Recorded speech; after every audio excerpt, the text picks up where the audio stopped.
Jonathan Dell. I'm joined by Dom Scarcella. Dom, go ahead and tell the people a little bit about yourself. Last week, we got our first dollar donated to us since going live and becoming a YouTube partner channel here. So to celebrate, I've got a bit of the bubbly. But it's not that kind of bubbly because I'm not a champagne guy. I've got something from a local brewery here. This is a quart-sized can because that's what they sell. I am not drinking an entire quart of beer. Do not worry. I had a little on Sunday, transferred some to my trusty aluminum bottle here, and I've just got enough to fill the wooden goblet here. So cheers to us and cheers to everybody who helped us get here for Don't Bury the Lead. Cheers, Dom. I ran out of coffee and I'm drinking an energy drink. All right, Logan Paul would be proud. From the WWE. It's C4 Energy, and we got this for free from WrestleMania, and it is not very good. Okay. I'm desperate for caffeine, though. The stout that I am imbibing right now is wonderful. I'm a stout and porter guy. This is a good craft beer. So I've had it. Hey, it's a good brewery. That's enough about us, though. We wanted to just start off by thanking everybody for helping us get here, and to Maltza V Entertainment for sending us our first dollar. But we've got a show to recap. We've got a pro wrestling show to recap here. So without further ado, John, don't bury the lead. What's our top story from SmackDown for August 23rd, 2024? Tom, we don't ever bury the lead. And the lead is the main event. Cody Rhodes and Kevin Owens, predictably, I'd say, knock off ATOWN Down Under in the main event. A lot of good action here. A lot of good use of the hot tag, which the crowd was really into. But, they get the victory. They have a bit of a back and forth regarding the belt because those two will be facing each other in Berlin. And pretty standard issue main event. And we got a match for the main event, which is always great. Dom, what'd you think about this match in the main event of SmackDown? One thing of note, Kevin Owens gets the pinfall here, not Cody Rhodes. So going into the pay-per-view, it's Kevin Owens scoring the win. He hits a pop-up powerbomb on Grayson Waller for the pinfall. This match goes 11 minutes. They let these guys wrestle. And I also want to give big props to Austin Theory and Grayson Waller. These guys take a lot of losses. They're in sort of a comedy gimmick.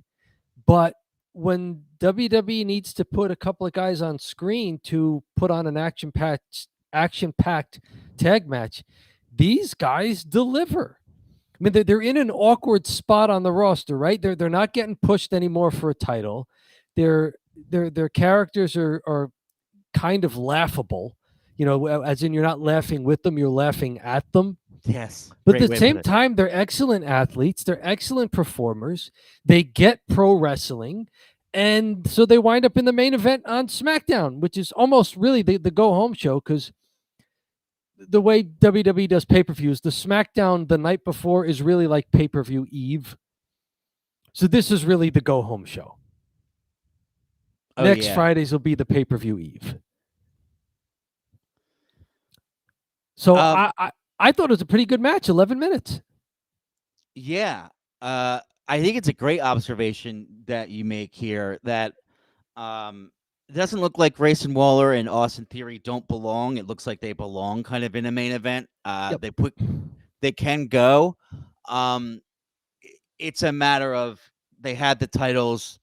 That wasn't really much when they had the titles, and now they're just jobbing, and they're in an awkward spot. But I think they're making the best out of where they're at on the card, and I don't think they should be pushed either. I think they should probably kind of earn their stripes a bit here, and they do. So kudos to them for kind of going out there, and kind of interesting that Cody was taking the beatdown and gave the hot tag. So instead of looking like the super strong, untouchable champion, he was taking a beating. I like the way that WWE does the hot tag stuff. I think that's pretty much the foundation of their tag wrestling is beat up the babyface, trap him in the corner, Yep. pull, get the hot tag going. Crowd understands it, and there's always a big pop for it, right? Yep. Yeah, it's standard tag team wrestling, and yeah, they kind of trade who gets the hot tags in a match that's 11 minutes, but yeah, it winds up being KO who gets the win here. Everybody looked good. I don't have a ton of things that I wrote down as notes. I mean, Grayson Waller hit a flatliner on Cody for a 2 count, so there's Grayson Waller getting one over on the WWE Universal Champion there. Mm-hmm. Kevin Owens hits top turn swanton. He's very good at. That's on Theory. That was on Waller. I'm sorry, broken up. Austin Theory breaks up the pinfall there. And then the pop-up powerbomb on Grayson Waller. And this match all comes about because the show starts off with the Grayson Waller effect with guest Cody Rhodes. And I'm sitting there going, oh, really? Yeah. And I'm starting to think, okay, they have to be doing this to set up a tag match because there's no reason to do the Grayson Waller effect unless they're going to do that. And sure enough, they do that. And WWE did an interesting job of teasing the whole way that will Kevin Owens turn on Cody Rhodes? Yeah. They started it at the beginning, the opening segment, when Grayson Waller had them cue up a video montage of Kevin Owens turning on everybody over the last, I don't know, 5, 6, 7 years. Mm-hmm. Probably a last decade really worth of it. Sami Zayn twice, John Cena, Kofi Kingston, all sorts of people that he's turning on. Did they show Jericho by any chance? Yes, they did show Jericho when he gave him the list. The list. Why is my name on the list? That was one of the great ones. That was one of the great ones, right? And so they tease it with another backstage segment later on where Kevin Owens is like, you I'm not that guy anymore, right? And Cody's like giving him the, all I can do is take you at your word. And Cody walks away, and you're thinking, okay, I don't think Kevin Owens has to turn on Cody Rhodes for this to be an interesting match, but I get that WWE likes to play along. Yeah. That maybe he will. And you mentioned that there was something post-match in this main event where Kevin Owens takes the title belt, looks at it, and then as the two heels are on the floor joining Cody and pretending like they're maybe going to re-enter the ring, you see Kevin Owens just rush at Cody Rhodes with the belt. And as Cody turns around, Owens just hands it to him and keeps stomping off to the ropes to jaw at Waller and Theory again. And they have Cody like look at him a little with some uncertainty there. Like Cody played it up like he thought KO was going to nail him with the belt. Yeah. So they're leaning into, will Kevin Owens turn on him? And maybe that makes it more interesting, but I mean, really, I don't think that is selling me more on their Bash in Berlin match. I think I just want to see the match. I mean, knowing where they're going with the Bloodline at this point, and that may be taking over as the A storyline, just having Cody Rhodes have a good match with somebody who's worthy of being in the main event, that might be enough. Like, I don't need there to be, this incredible vitriol between Cody and whoever else. But it's for the people who are into that kind of stuff. I get how this can be extra interesting. Yeah, I haven't. What say you? Do you need it? Do you need the Cody Rhodes intrigue with Kevin Owens turning on him? I think there's enough. I think there's enough intrigue just by them having the match. Kevin Owens isn't going to go over, but you hope to see a good match, and you think you'd probably get it out of Kevin Owens and Cody Rhodes. So I think it's enough. I'd hate to see him like switch his personality and then switch back like 3 weeks later, and it's just like really confusing, and they all did it for this one match. The big match here is going to be Gunther and Gunther and RKO, Randy Orton. That's the big one. Cody doesn't have to be the face of everything all the time, so he can take a back seat and probably be like the opener or something like that, or around the opening spot. Yeah, I think I'm fine with it, and I'm okay with the match tonight because hey, I've seen a lot of contract signings and main events. I've seen a lot of dumb stuff. I've seen really long-winded, boring promos in main events. So anytime I get a match, I'm like, I'm not complaining. I'm not complaining either, and I think that puts a bow on really the main event and the opening segment together, and just what they tried to do with this whole match here. Neat little thing that was self-contained within the show, from opening segment to closing segment.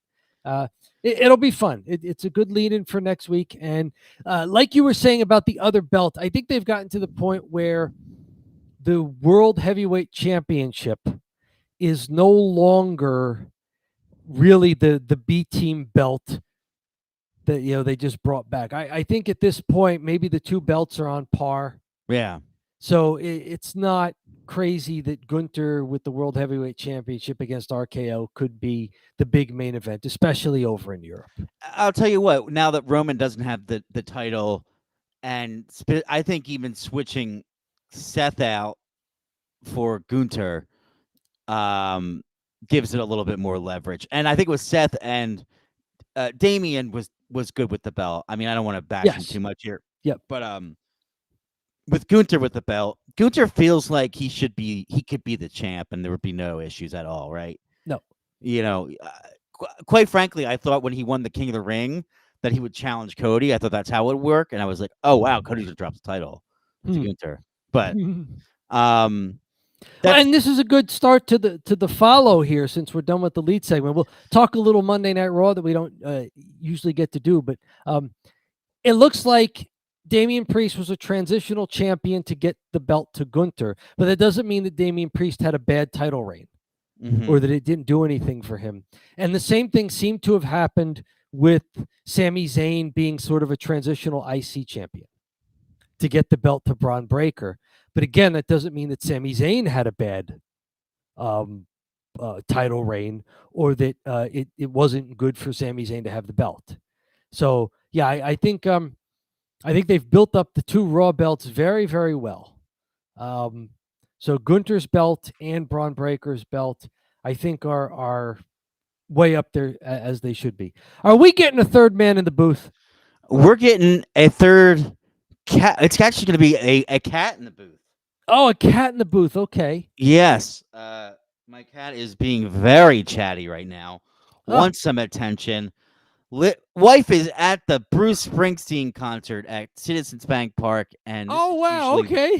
her time to shine with the cat in the bed as they sleep together. So the cat wants some attention. But enough about the cat. Let's talk about the follow here. So we talked about the main event. What match do you want to talk about next? Yeah. It was the first match of the night. LA Knight versus Santos Escobar. I like where this is going, where we're getting title matches on SmackDown. Now, they did tease that LA Knight may put the title up in an open challenge at the Bash at Berlin, or maybe just next Friday at the pay-per-view Eve.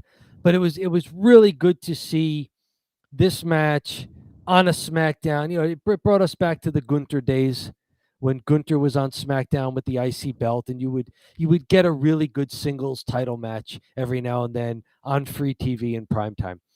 This was a good one. LA Knight goes over in about 9 minutes here.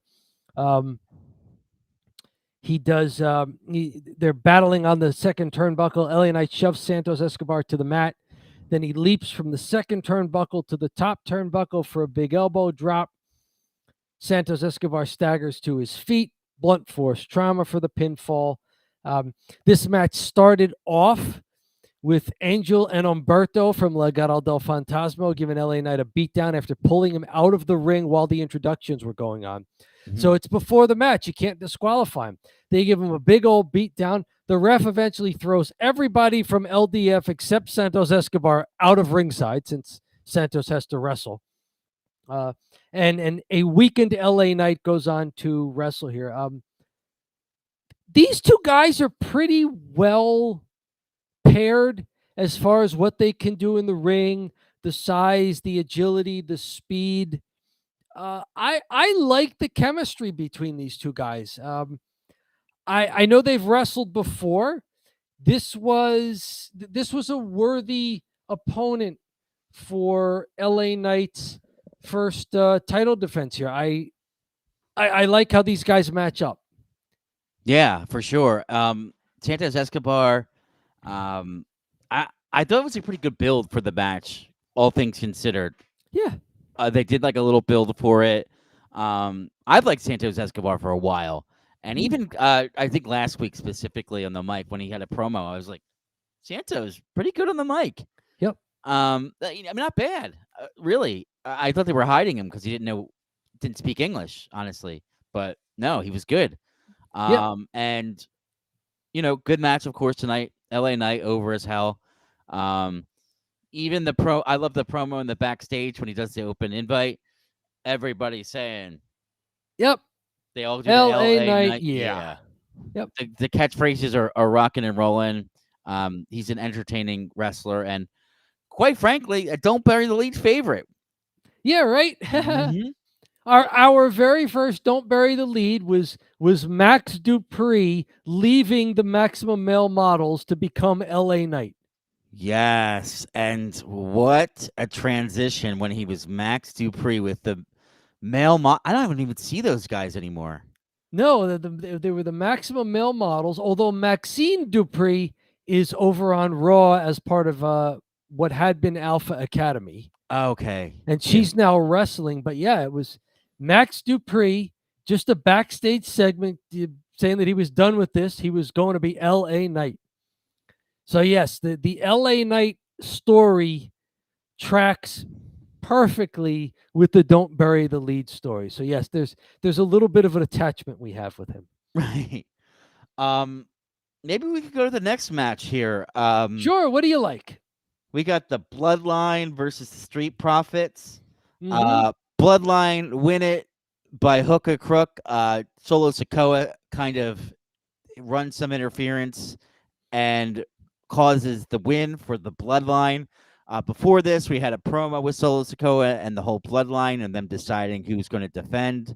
Mhm. And they're already kind of setting up some animosity with Jacob Fatu and Solo because he's saying, hey, he's got to defend, not you, Jacob, So at least that's how I read it. Did you think that was weird considering that Tonga Loa actually won the belt and not Jacob Fatu? Yes. But yeah, so it would make sense that Jacob Fatu wouldn't be the one. And Yeah, Jacob right? Fatu is also injured, so He still got the boot on, which came into play in this match because, like you were saying, when Solo distracts the ref there at the end against the Street Profits, it's Jacob Fatu on the floor, super kicking Montez Ford and Angelo Dawkins, rolling Angelo Dawkins back into the ring because he was the legal competitor for his team. Where Tama hits that flatliner face plant, that variation on the Russian leg sweep, that side Russian leg sweep, and that gets him the pinfall. This match goes a good 10 minutes. Entertaining match, hard hitting. Both teams look good. All four members, the two on each team, look good. I think it's the right call to have Jacob Fatu as sort of the enforcer and to let the two Tongas take care of business as the tag team. Especially now that Tonga Loa, if he did have a legitimate injury to his eye, he's no longer wearing the eye patch, so he looked like he was back to wrestling again. Not a bad match. Post match though, they gang up on the Street Profits for a beatdown, 4-on-2. That brings out DIY to even the score there for a bit, but then they get beat down as well. So the Bloodline overall, just the four guys look really strong here. Oh yeah, for sure. Especially against the Street Profits, who I think put up a pretty good fight. Yep. It was a good match. Yeah. I just kind of follow my theme from the previous tag match, but I really like the hot tag to Angelo Dawkins. And Montez Ford, even just in that cool angle I like, at least on the floor they do now, where they're no longer doing a million cuts, which is nice. They really slowed down with that and make you so dizzy, and they move the camera so much.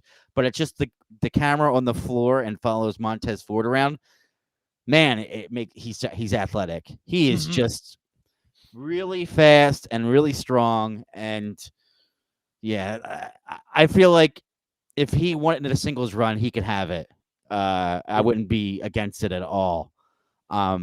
So still good match by the Street Profits. Kind of an understandable finish to Bloodline need to stay strong. They have the tag belts, and yeah, this is could have been probably the match of the night from my perspective. Okay, yeah, I won't argue that one. It was either that or the singles match for me. LA Knight, yeah. Singles match was a little gimmicky, but this one had kind of a gimmicky finish, some interference. So Yeah, when I saw Solo Sikoa out there, at first I was like, are the Street Profits going to knock off the Bloodline? Because it seemed like maybe they would get that big push at this point. And I was like, I wonder if they could knock him off. But then Solo Sikoa is out there with Jacob Fatu. I'm like, okay, they're going to just do the Bloodline interference thing. Well, hey, speaking of Montez Ford being able to get a singles push, and you think he looks like he could and being so athletic, just like his real life wife, Bianca Belair. That's our final of our 4 matches that we had on this show. This was right before the 9 o'clock hour. It was Alba Fire Isla Dawn, the WWE Women's Champions here. WWE Women's Champions with Blair Davenport in a 6-woman tag match against Bianca Belair, Jade Cargill, and Naomi. Mm-hmm. And it was Bianca Belair in the match, most of the match for her team. She's the workhorse. Yes. Incredibly athletic, can do anything in a wrestling ring that you would expect in the women's division. And eventually, Naomi gets the pinfall here after the split moonsault on Blair Davenport. Pinfall, they let this match go 10 minutes. Not bad. Yeah. I thought it was a pretty cool finish with Naomi. It's not a moonsault that she hits, and I'm not really sure what it would be called, but she kind of drops her body and then flips herself back to kind of have like a moonsault effect onto whomever she pinned. And then I wanted to call this out because I am a hater of dives. Okay. But there was a dive and no commercial break this time. So for a very long time, this might have been the Vince era, I'm not sure, but every dive was commercial break. So everybody did a dive, and it would always go to commercial break. And they did it for every match. And I've seen it go away now, and then I saw a dive, and I was like, oh, God, I hope the dives don't come back. And luckily, we didn't go to commercial. So I was like, all right.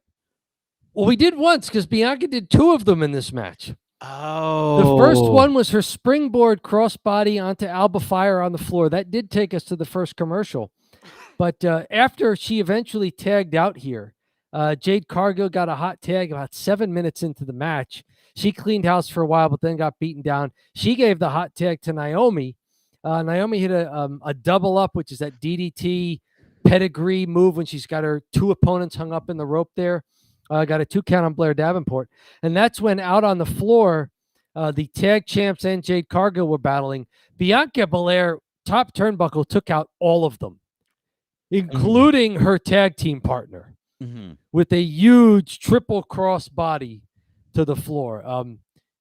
That's got to be a vicious move to take for people. But Bianca looks real great taking it, and the 3 of them on the floor protected her well, and that allowed it to be just one-on-one in the ring with Naomi and Blair Davenport. So, yeah, that second big dive to the floor was to set up the finish. Yeah, some friendly fire there. She hits Jade, too. Yes.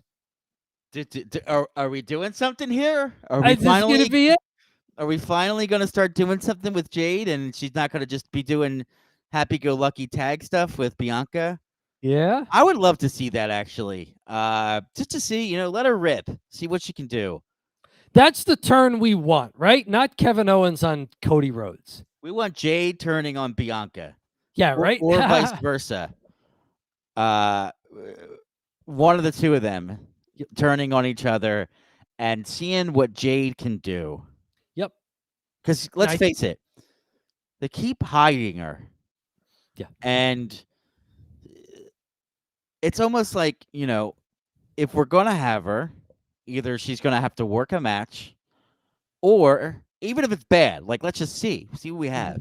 Or, have her be a significant contributor in the tag. She typically kind of just comes in and comes out, right? She does like her little 2 minutes, 3 minutes, few moves of doom, and then out. Let her do house shows as a single. Yeah. That's Let a her good get point. her reps in on house shows. Maybe a slightly smaller crowd. Maybe it's, around 10,000 rather than 15 to 20. Mm-hmm. You don't have the pressure of, oh, I got to hit something because we have to go to commercial. Just wrestle for 8 minutes at a house show and just get to the point where you're so good at wrestling 8 minutes at a house show where it wouldn't be a big deal for you to kick it up by 2 minutes for a SmackDown or a Raw show. And then, when you can do that, bump it up maybe to the 12 to 15 range for a pay-per-view. Yeah, and I'll tell you what, that'd be like a good game plan. And I think with NXT becoming like a real show that they're trying to push now, because Mhm. it'll be moving to the CW, and now it looks like they're going to be touring in Chicago, etc.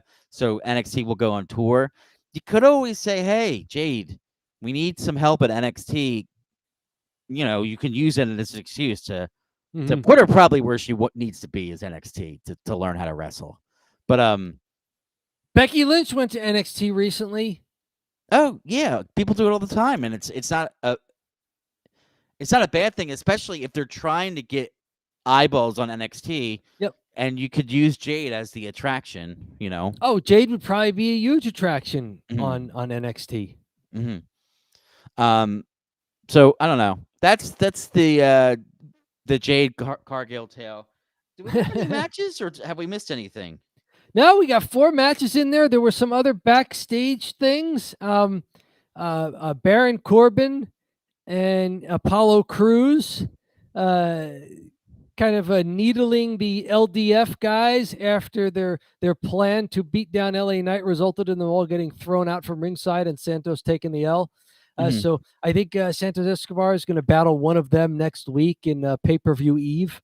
Mhm. And then another one, they're going along with Nia Jax here and Tiffany Stratton. And Tiffany Stratton is really leaning into the yes, my queen stuff now. Yes. And so they had Chelsea Green and Piper Niven around a corner, kind of talking behind Nia Jax and Tiffany Stratton's back about how they totally think Tiffany's going to cash in on Nia. And Nia overhears them and turns the corner. And no, they're not. No. So Nia's almost acting like a baby face here, like they're setting up Tiffany to turn on her. Yes, and they're making it obvious that it is obvious. So then there's at least like that. There's like a swerve involved there, like, oh yeah, like he's gonna turn on her, right? And like they're just saying it in plain sight because it's obvious. Chelsea Green, very underrated comedic backstage stuff. I Yes. literally laugh every time she does a backstage segment out Yes. loud. So she's Yep. she's kind of cooking there. Yes, she's in a good role. She doesn't have to be in a match to be entertaining. Yeah. And now that WWE seems to want to do more of these backstage, like, oh, we caught wrestlers, in their natural habitat, just kind of, chumming around, palling around, maybe getting in each other's faces backstage. She's ideal for that. Mm-hmm. So I like it. Is this the new way of building suspense? Is to be so over the top obvious about it? Yes. Like, I know what you mean. Basically, like, you're so over the top, you're like, are they going to actually do it or not? So Right? then there's like a 50-50 if they'll do it or not. Yeah, it's either you got to pretend that it's not going to happen at all and let it happen as a surprise, or you have to be so over the top of it that people just go like, yeah, that's too obvious. It's too obvious, right? So there's got to be something else to it. Yeah, So they need something for surprise, and maybe that's it. Maybe it's the unironic, ironic era of WWE. well, it's good. You don't want it to be. I mean, being obvious is good, and you probably err on the side of obvious. But there is that aspect of like, we're not really sure which direction we're going to go here. Yep. Um, I think they're doing a pretty good job with like Drew McIntyre and CM Punk. I don't know who's going to win that rivalry. No, right? You probably figure CM Punk should win the match, and then who's going to win the rubber match? Like, Right. They've I got wonder. a bull rope match coming up at Bash in Berlin. Mhm. Um, The and Berlin Brawl. the Berlin Brawl, and we missed the opportunity, but we should harp on that a lot on Saturday when we have the show. Absolutely. And Every especially match. What a Berlin Brawl between Drew McIntyre and CM Punk. yeah, the Oh, Berlin another Brawl. Berlin Brawl between Cody Rhodes and Kevin Owens. Yeah, it's just such a great opportunity, but they'll have to do it next year or whenever they go back to Berlin. Anything else from the show, Dom, or could we kind of move on to the thumb drive? I think we caught everything we needed to catch here. Pretty action-packed show with 4 matches, none of which was a squash. And I think that's a good lead in here for the thumb drive. It's drive time. This is when you and I kind of hop in the vehicle here and make our way down to putting a bow on this whole show. We're going to reduce everything we saw into a simple thumbs up or a thumbs down. There are no ties. There are also no star ratings, no letter grades, no number grades. You are taking this course pass, fail. Dom, we don't do star ratings. We're not Dave Meltzer. We're not 7 stars in the Tokyo Dome. We're not 3 stars at Citizens Bank Park. We're not 2 stars at any WWE main event pay-per-view. No, no, no. We ain't Dave Meltzer. We don't do stars. We give a thumbs up or a thumbs down. So, Dom, are you ready? I am ready. 3, 2, 1. Oh, 2 thumbs up. Why'd you give this show a thumbs up? Good go home show. 4 matches, none of which was a squash. Got to see LA Knight in a good singles match with someone he has some above average chemistry with in Santos Escobar. Everything else was a tag match, so that was our only singles match of the night. But the tag matches were fun also. Yeah. Yeah, from my perspective, pretty good for a go home show. We got a match in the main event. The LA Knight Santos Escobar match was good. The tag match was good. There were titles on the line. You got 2 title matches. And the show really flowed pretty well. Enjoyable for a go home. Wasn't too much. Sometimes they do way too much build for the pay-per-view, and they really drag things out. They gave you a little bit of action here, but we all know it's going to head into the Berlin Bash, the Berlin Brawl, which it should be. The Berlin Brawl. But we're going to give it a thumbs up. And yeah, so that's the thumb drive. We're giving it 2 thumbs up. And as Dom goes I ahead, am refilling the goblet of stout here to get ready for cheap heat. Yeah. The beer is not cheap, but I am. We're getting the beer ready. is also not hot. It's still quite chilled from being in the refrigerator. But after Hulk Hogan's escapades this week, Dom, I'm surprised you'd get on a mic with beer, because that seems to have been an issue for him. I also might be singing because it's karaoke. All right, all right. I think we're queued up here. Do you see it? Is it time for cheap heat? Tom, I think it's time for cheap heat. Okay. And I'll tell you what, it's getting a little cooler in South Jersey. It's starting to be a lot less hot. It's starting to feel a little bit like fall, which is nice. But it's hot on the show here because it's cheap heat. Oh, cheap heat has no season. It's always hot, baby. So year round. It is 12 months of the year heat and 12 months of the year cheap. Yes, absolutely. Cheap heat is a segment where we talk about trending topics in the WWE, AEW, and other aspects of pro wrestling. We take this show here and kind of cut it down to small edited clips, which has helped us a lot on YouTube to get more subscribers.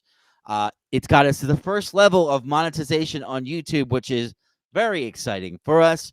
We're at 744 subscribers. So if you're watching right now, leave us a chat. Why don't you subscribe? I see a couple people on YouTube. I see a couple people on Excellent. Twitch. So you have anything to say, chime on in and let us know what you think. But Yeah, without, what did you guys think of tonight's SmackDown as we queue up Cheap Heat here? Do you think we were too easy on it, giving it 2 thumbs up?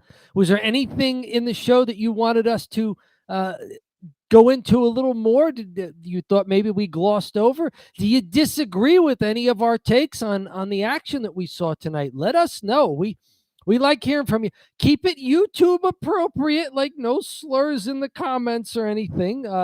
But if you're watching us live, yeah, into the live chat. If you're watching the recording over at our archive on YouTube, go ahead and leave us a comment there. We do read them. If you are catching the live stream on Twitter, X, or on Twitch, thank you very much for finding us on whatever platform you're on.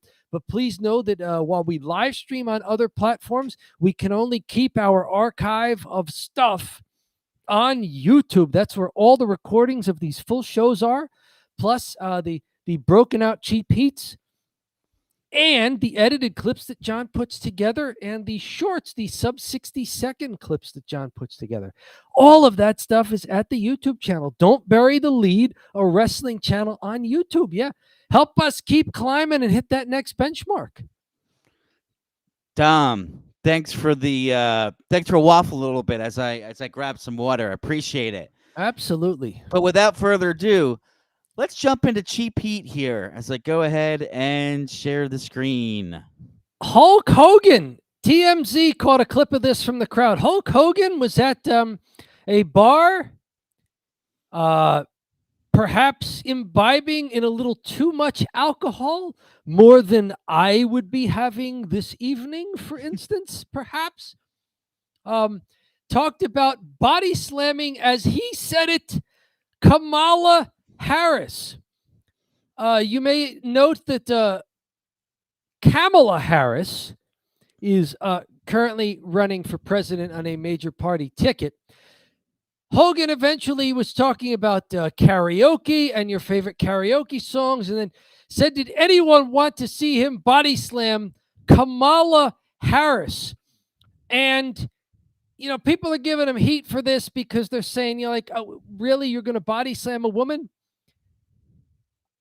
I wonder if the Hulkster is confused here and is talking about body slamming Kamala, whose real name is James Harris. This is Kamala Harris. As Hogan pronounced it, there is a non-zero chance that Hogan, like many people, may have confused the two of them and thinks it's 1986 and he's going to go body slam Kamala. Or it's 87 and he's going to body slam Kamala again. What a wild coincidence that there was a guy with the last name Harris that was Kamala that was Kamala that Hogan actually body slammed there from Daily Motion. He also faced them again in WCW when Kamala was part of the Dungeon of Doom. There is a non-zero chance that with all the news going around, Hulkster went, oh, I thought he was dead, brother. Kamala's back because James Harris did pass away almost exactly 4 years ago. This is just weird. The Hulkster is taking heat for this as expected. Oh, I'm going to get some heat for that one, brother. Right? So he knew it. He knew it right away once he did the Howl thing.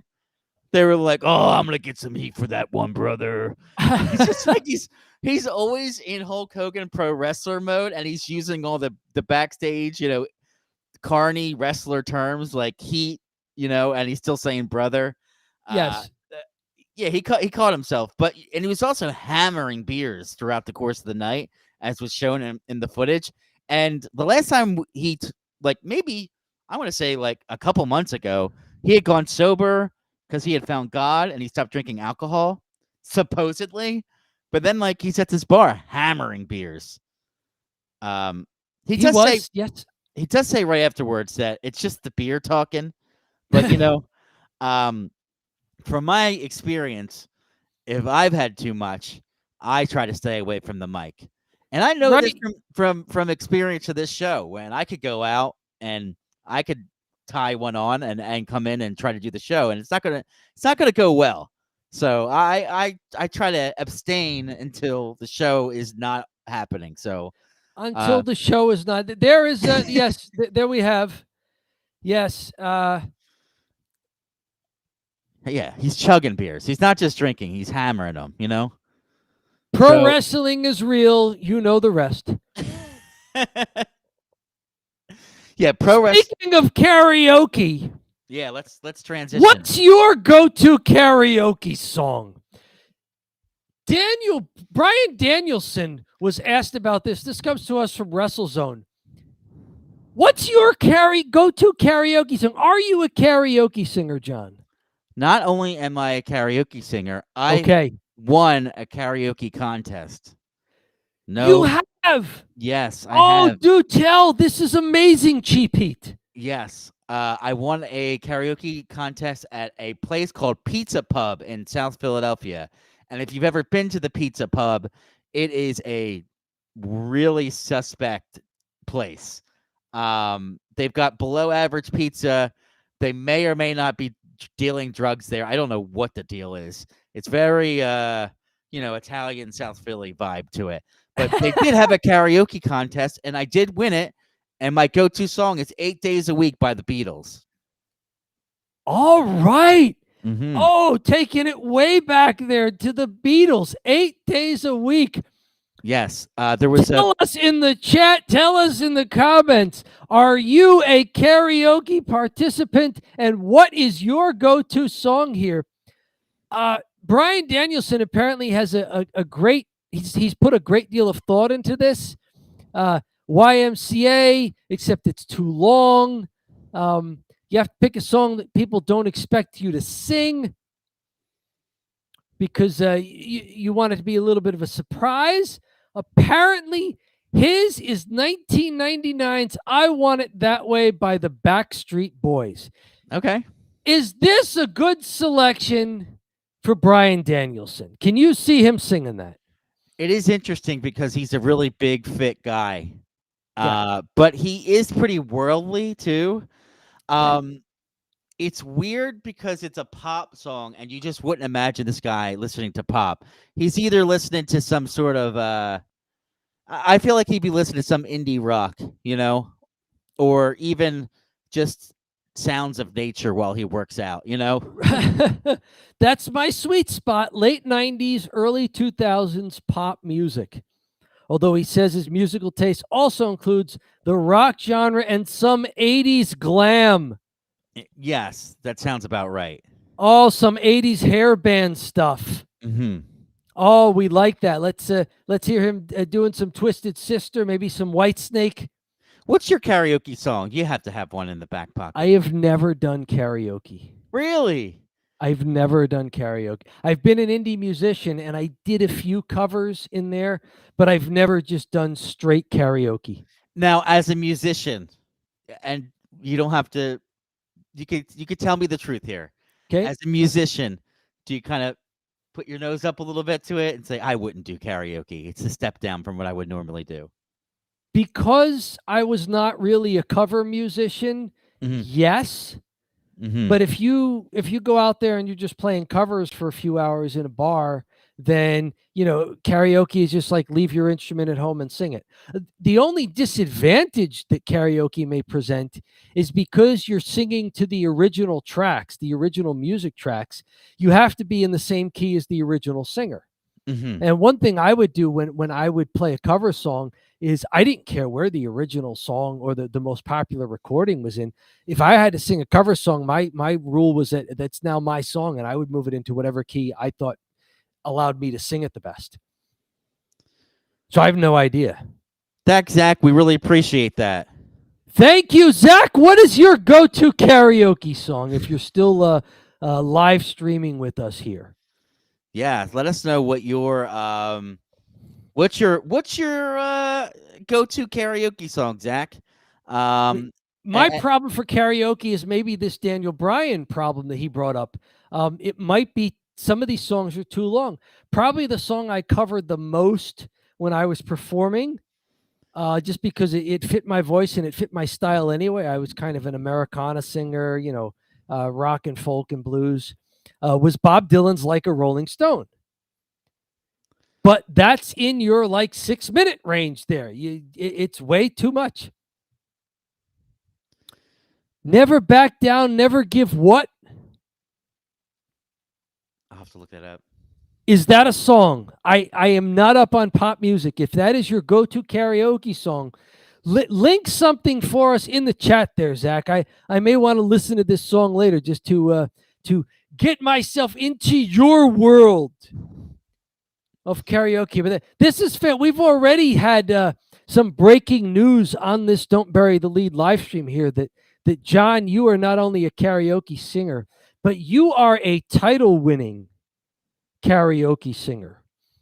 Do you still have the belt? There was no belt. There was no belt. I call shenanigans. No belt.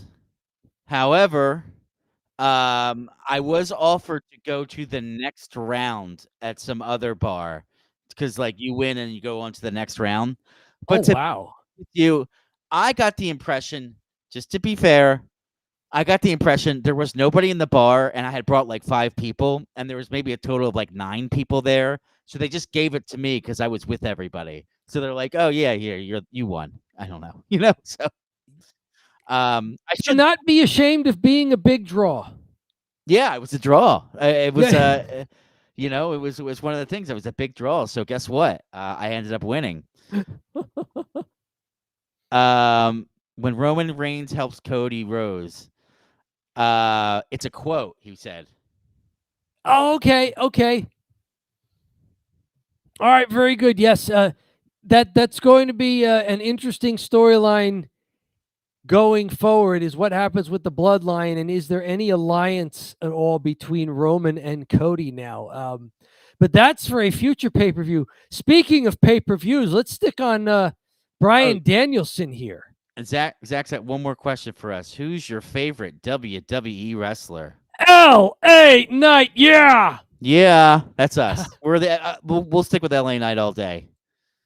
Honorable mentions to Sami Zayn and Gunther.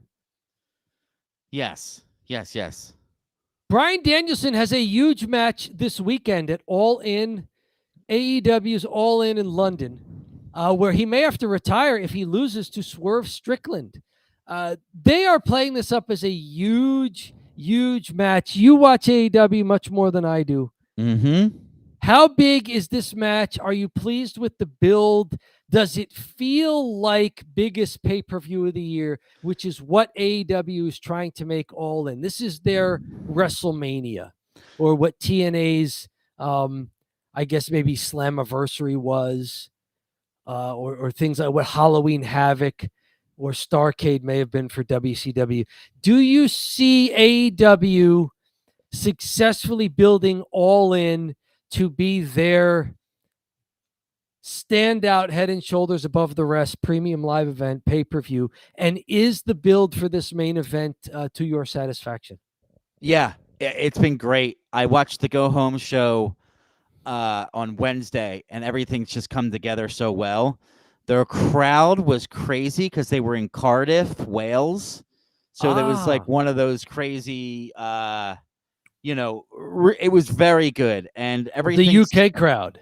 Yeah. So they're getting ready for it. There's a soccer hooligan crowd. It was a little stadium, and they were all fired up, and they're chanting, and they're going crazy. MJF versus Will Ospreay. They did about a 15-minute promo, and it was excellent stuff. All right. MJF talking about his stepkid because he's got a stepson, and he's like, "I have a feeling your next son is is also not going to be yours after I talk to your wife. Like, ridiculous, ridiculous thing to say. And then they say he goes, and then Will Ospreay says, "Get to Tony." He's like, "How much is the fine if I hit him? I know I get fined." They said it's $100,000, and he just stands there and he goes, "Screw it, I'll pay the money," and just wallops MJF. So yeah, so the crowd went nuts, and then they did like a tearaway brawl. All right. Yeah, so it was really good stuff. Osprey especially is special on the mic. He's very, very good. He reminds me a little bit of a British Stone Cold Steve Austin. So That good. Okay. oh yeah, he just has a lot of intensity, and he's very forward and loud. And yeah, he took some cheap shots at MJF and said he was a bad champion and that he was boring, and he actually was a bad champ. So it was like it's pretty deep. I was like, wow, he's kind of going in here. Oh, it gets a little too real there.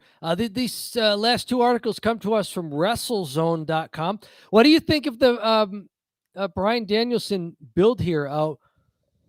Do you want him to see him lose and retire? He's talked about how having a young daughter now, his life is sort of at peace now. It was not really in 2015 and 2016 when he was forced to retire.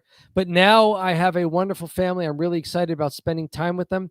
It's a very different place to be when it's by choice rather than by force. He seems to be okay with it either way. What would you like to see? Do you think it's time for Bryan Danielson to just have one last fantastic throwdown and then hang him up? Yeah. From my perspective, and maybe you could think about Zach's question here, but from my perspective, I think I would like to see him win. I think his wrestling at such a high level right now. I don't think he needs to retire, although it seems like, and I'm hoping that he's stringing people along to make it seem like he would retire for the sake of the build. He's going to swerve on Swerve Strickland. Exactly. Our favorite YouTube channel. I got some news for you. It's our own. Don't bury the lead, baby. What is your YouTube channel? Yes, it is. Don't Bury the Lead -a wrestling channel on YouTube. If you happen to be watching us on another live streaming platform, yes, find us on YouTube and hit the subscribe button there. If you like the videos, hit like. As always, the full archive is open to you there. Browse through whatever you like. Leave us a comment. Leave us your thoughts. Click the like buttons when you like them. Give us your thoughts when you like them, or if you disagree with us. We like hearing that too.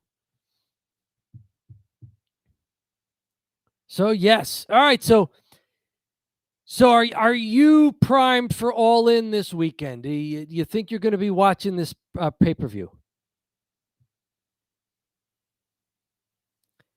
Are you muted? Oh, for sure. Oh, for sure.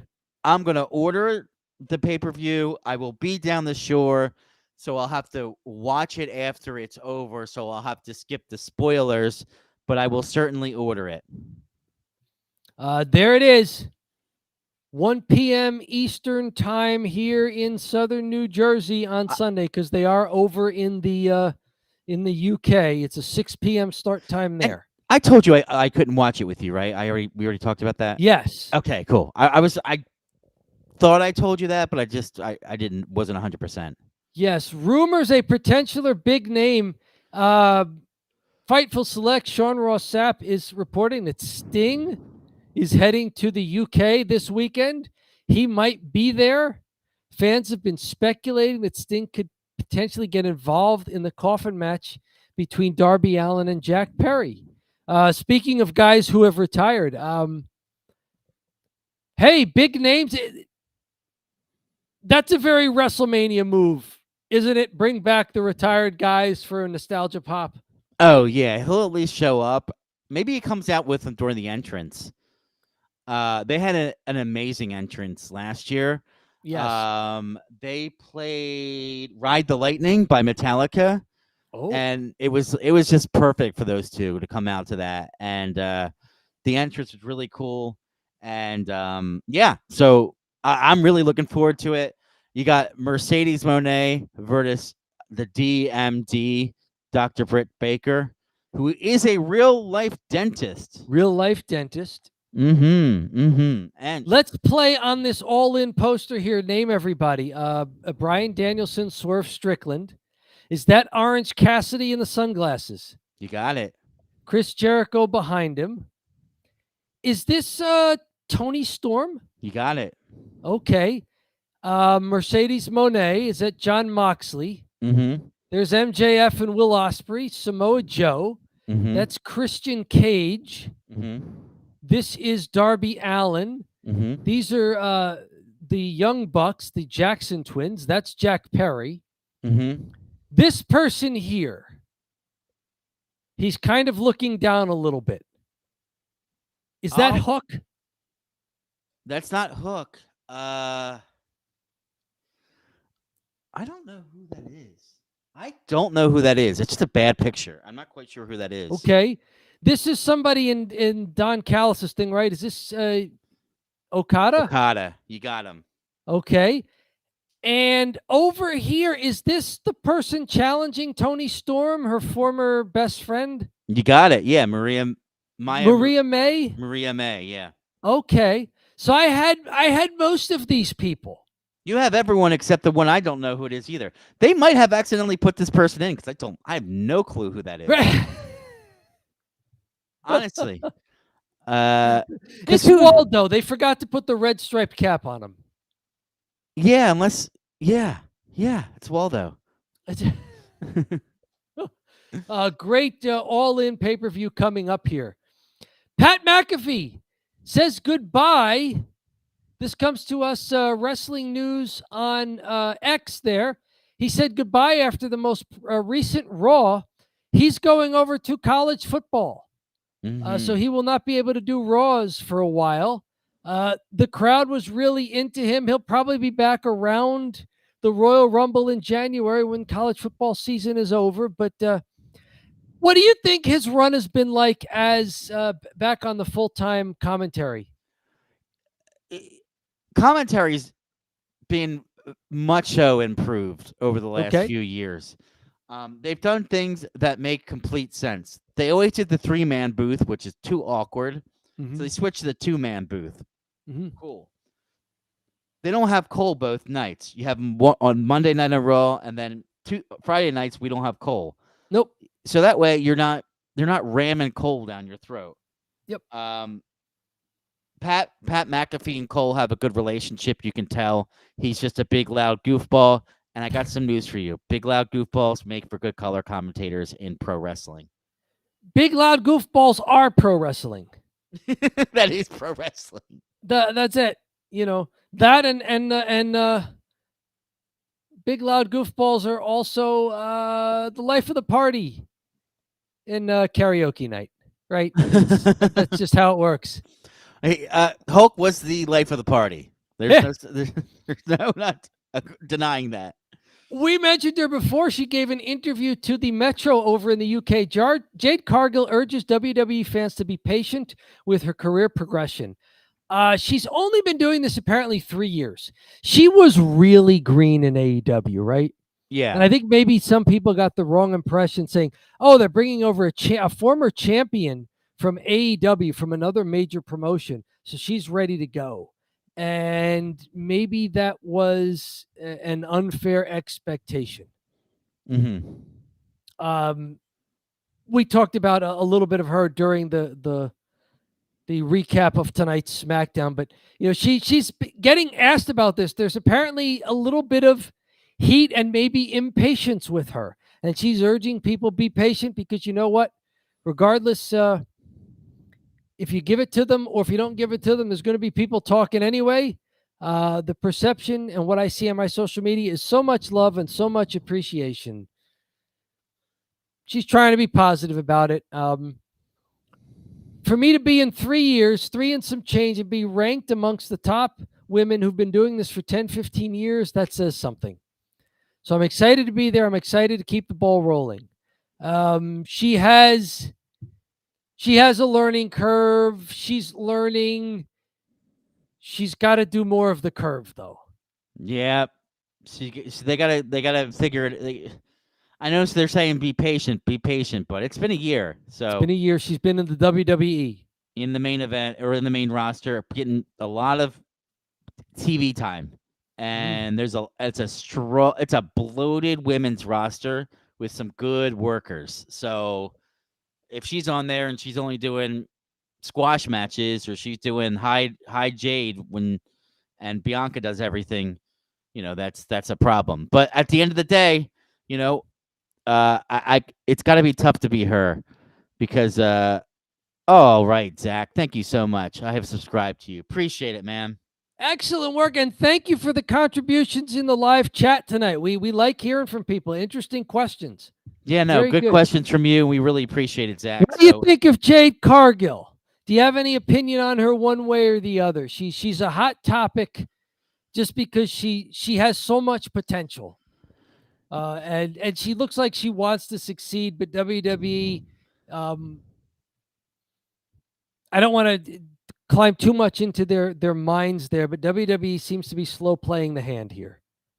That's a good way to put it. They're slow playing it.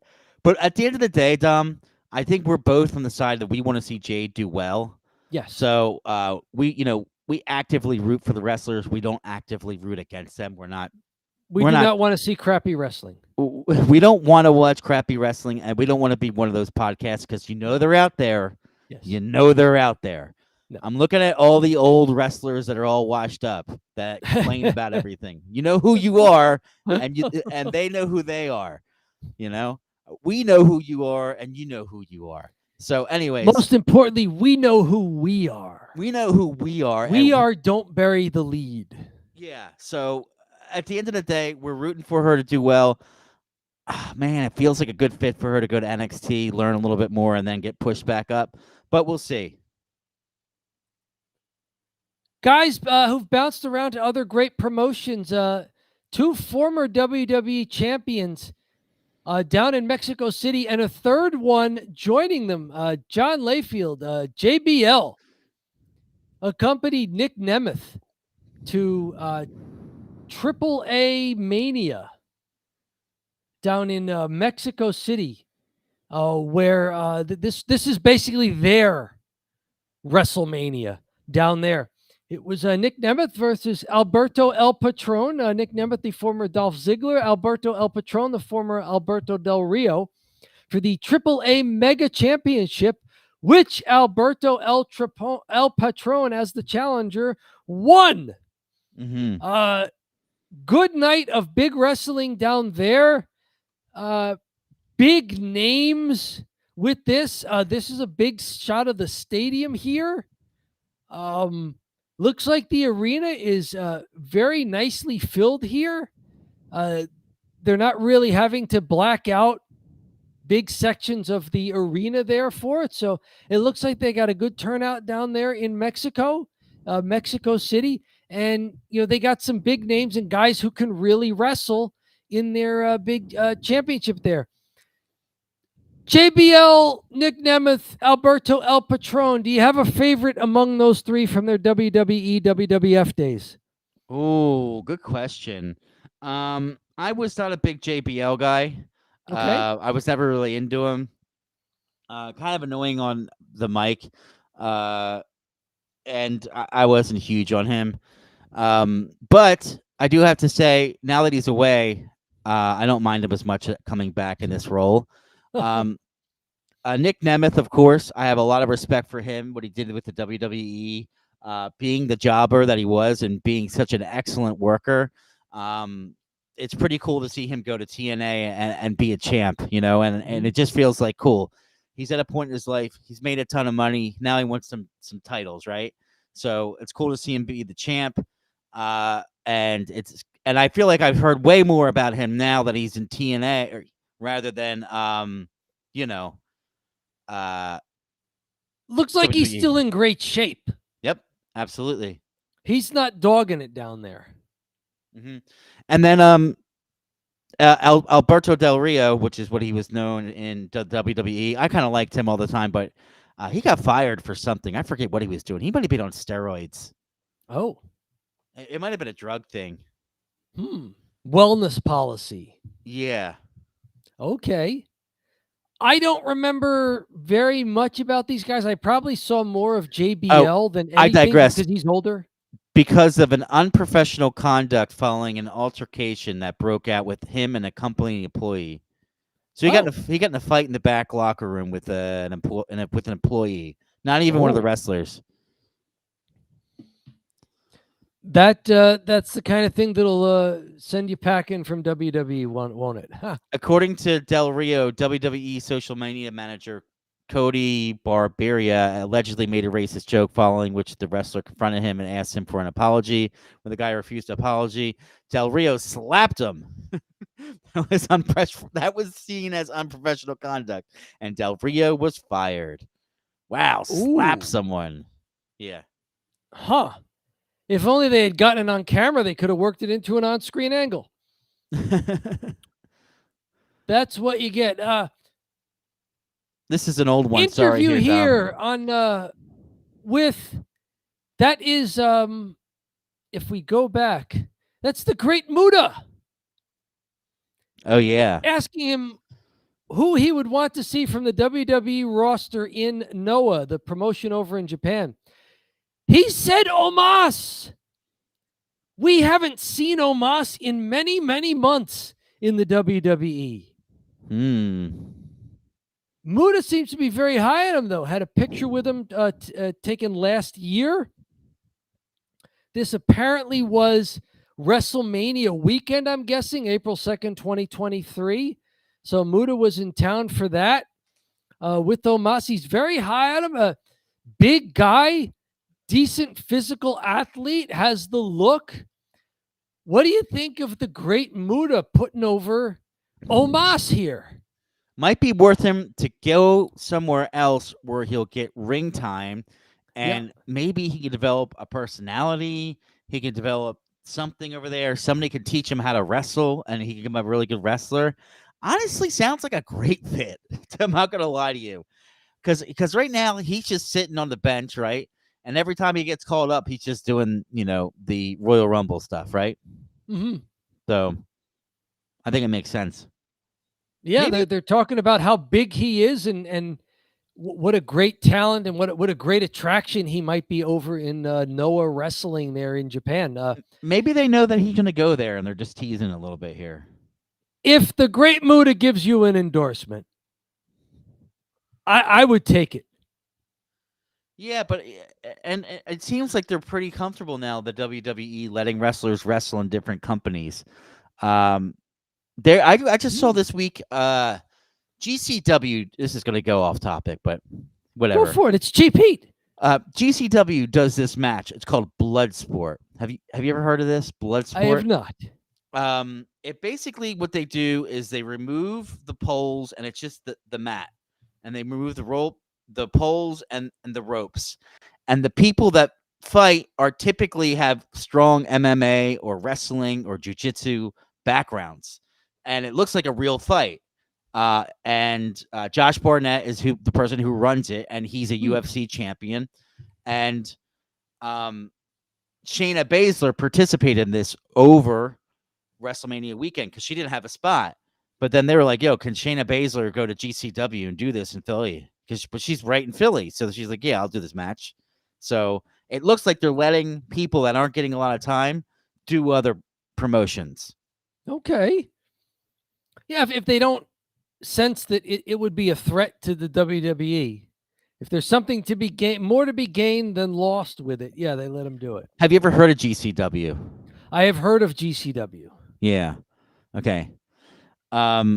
Yeah, they're not much of a threat though to the That's WWE. Game Changer Wrestling. Yeah, Game Changer Wrestling. Our buddy Matt Tremont at one point was a tag team champ there. Oh, Yeah, it's all the heart. Matt Tremont from Southern New Jersey here, where we are located.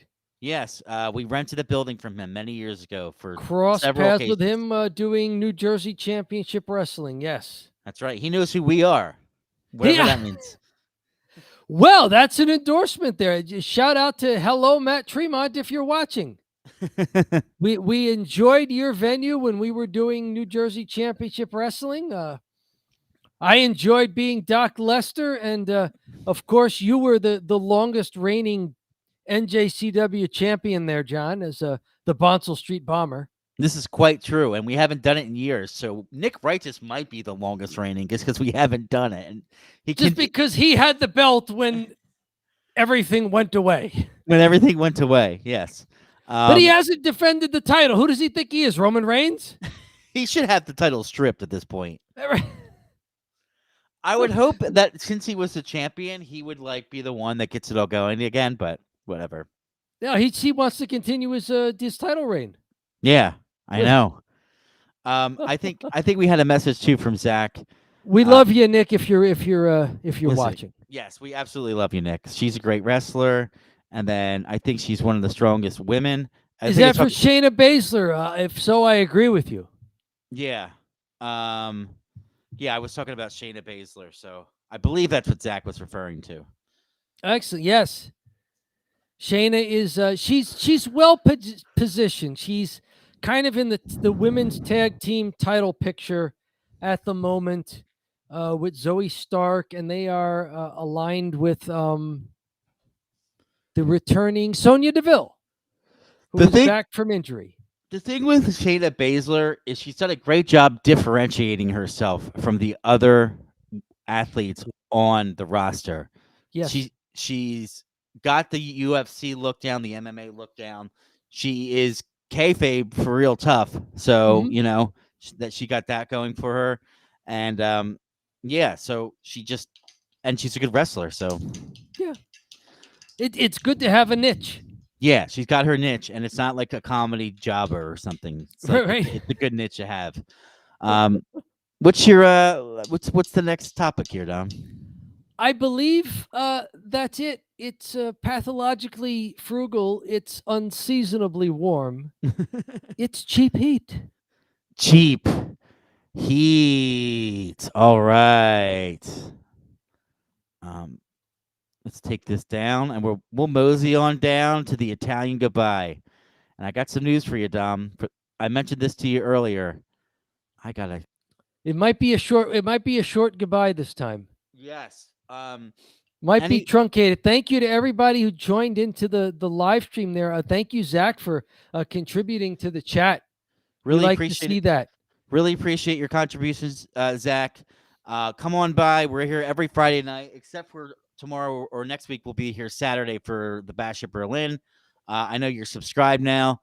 Really good input from you, and we've been getting more people on these chats that are being less shy. They're saying what they're thinking, so we really like when you do that. So if you're on the chat right now, you want to give us a goodbye, or if you want to hit the subscribe, that's really helpful. Check out the rest of our channel, Zach, and see some of our shorter videos. And yeah, that's about it for me. All in this weekend for AEW. All in for you will AEW. Be watching. Perhaps you can give us a brief recap of it at some point. I will. Will you be getting it? Are you considering it? I am probably not getting it. But I will read up on results and whatnot. Yeah. It's funny. You could probably get some of it just through Twitter and highlights and stuff like that and see who won. But yeah, I'll be getting it. I will watch clips, stuff from AEW and from any wrestling news sites out there that post it. I will probably not be plopping down for a Sunday afternoon. Yeah, of wall-to-wall wrestling though. If I get it, maybe after I watch it. And I have the password. Maybe I can give you my password. Shh. We would never do such a thing. All right. On that note, Dom, thank you so much for joining. Really appreciate it. What's with the spoon? Is this a new thing? Do I need a prop as well? No, it's in my hands and I like swinging it. Okay. All right. So this is the end of the show. Thanks so much for joining. Dom, I really appreciate it. And have a great rest of your